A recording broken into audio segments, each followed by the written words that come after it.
Hey, welcome back to my channel. We are doing a Natasha review now, and she is S plus tier in MOC as well as free to play scenarios and general scenarios. So admit it that this character is your free to play healer and the first healer you will get since your account registration. So now going to the light cone, her best in slot will be post-op conversation. However, I have not tried time waits for no one, so I will omit this from my review for now. And now we will just touch on post-op, which scales really well with her kit. So, and this really pairs well. So because Natasha's ultimate is like a panic button, so this actually catalyzes this. So outgoing healing when they use the ultimate by 21% as well as energy regeneration rate. And this light cone makes her an aggressive healer. Now going for the traces, we will always prioritize getting the ultimate skill, then talent, and then we'll stop there. Basic attack is not really needed. So for the healing abilities here, I haven't even unlocked my recuperation here, which is really not needed since it's just one extra turn of continuous healing. But again, this is not needed. I've already cleared MOC 10 without any problems with 3 stars. So the thing is, we will go with the 2 bonus abilities. And by the way, this bonus ability, Soothe, which removes 1 debuff from target ally, is highly underrated, and apparently this is the same one as Purify from March, which is removing 1 debuff from an ally. So that's actually the same ability. And this is actually really underrated since you can like remove Imprison. You can remove a lot of harmful effects. Things that even cause you to lose a turn. Especially Jingyuan, who needs her talent a lot. And if he gets imprisoned, right, and then he has his lightning law stacks ready and is about to strike, the lightning law will just bypass the actions and won't even take effect. That's the problem. He'll just pass turns and that's it. So that's why Soothe is actually a very powerful ability, and you should always prioritize getting this first. And for healer, it's just straight up outgoing healing here. Nothing much to say, but this can really help you a lot.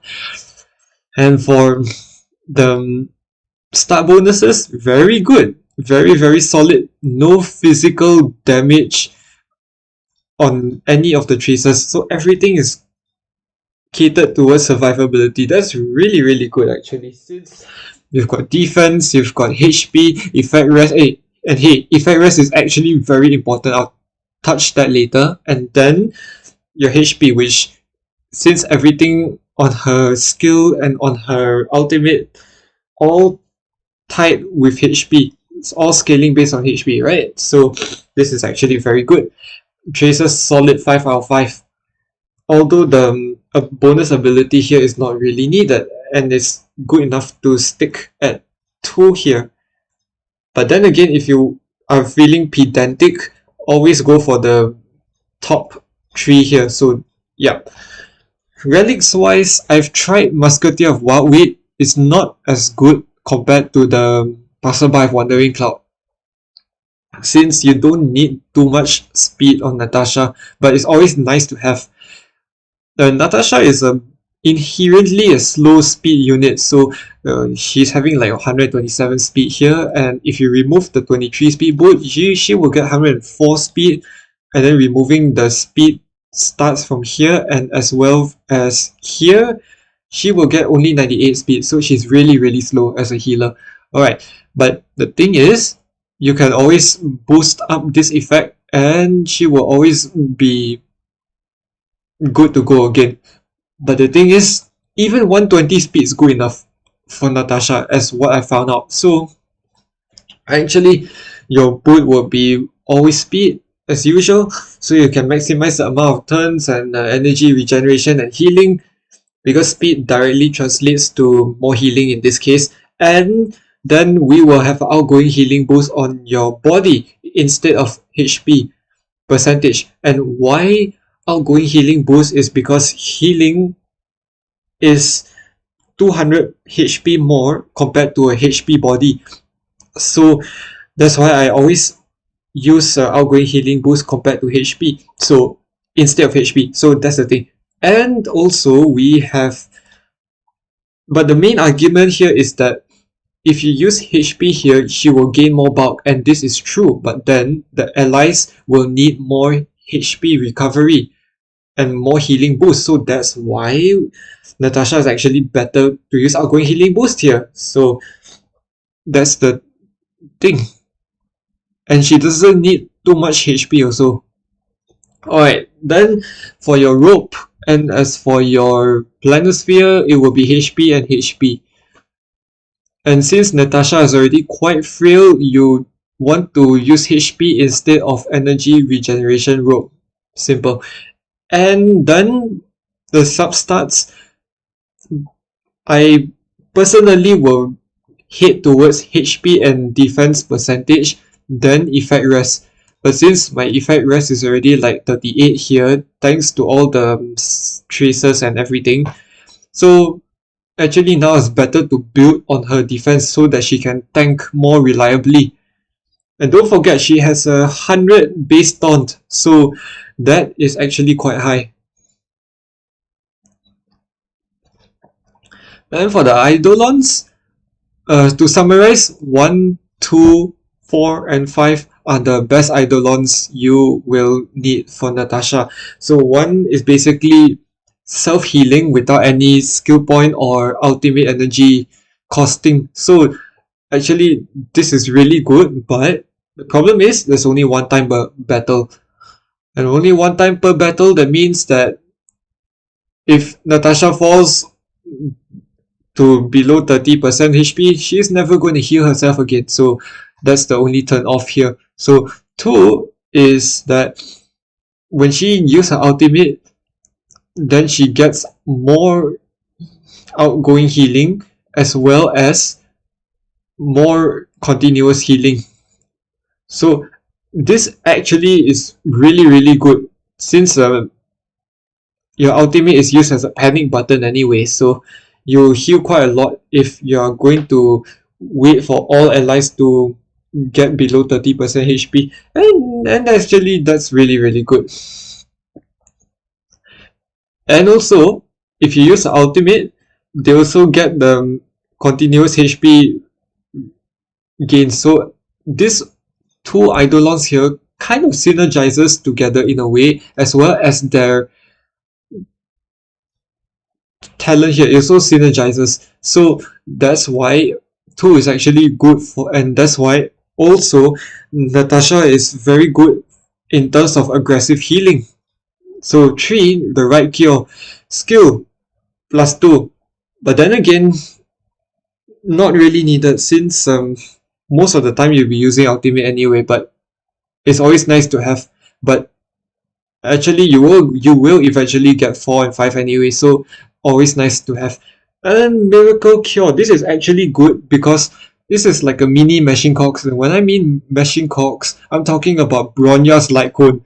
So it's like this particular one right here. So if you get hit, you will regenerate 8 energy. So Bronya's light cone is something like a Natasha's Eidolon, but a mini version of that. So very good.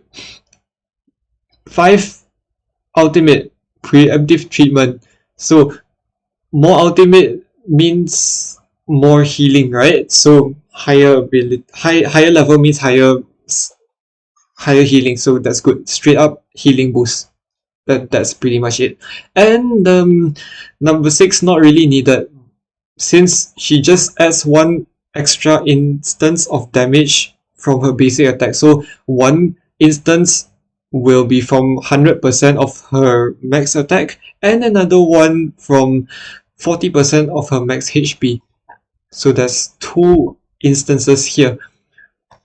That's pretty much it. But E6 is not needed, and there's no objective weakness breaking improvement in 6 at all. So definitely not needed.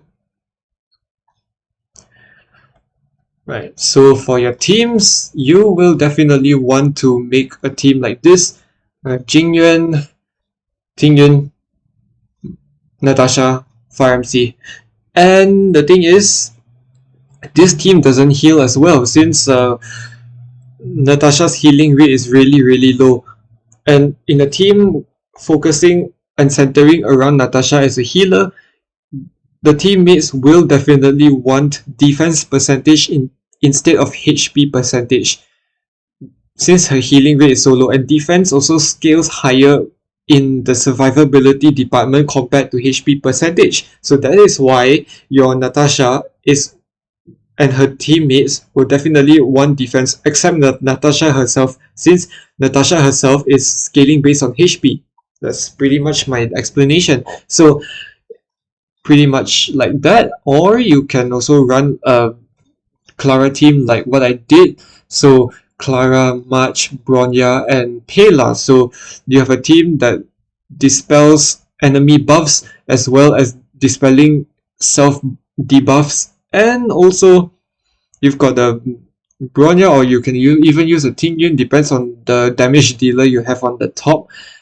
And to suit their needs, you will either put Tingyun on top, or Tingyun on the bottom, or Bronya on the top, or at the bottom. So that's pretty much it.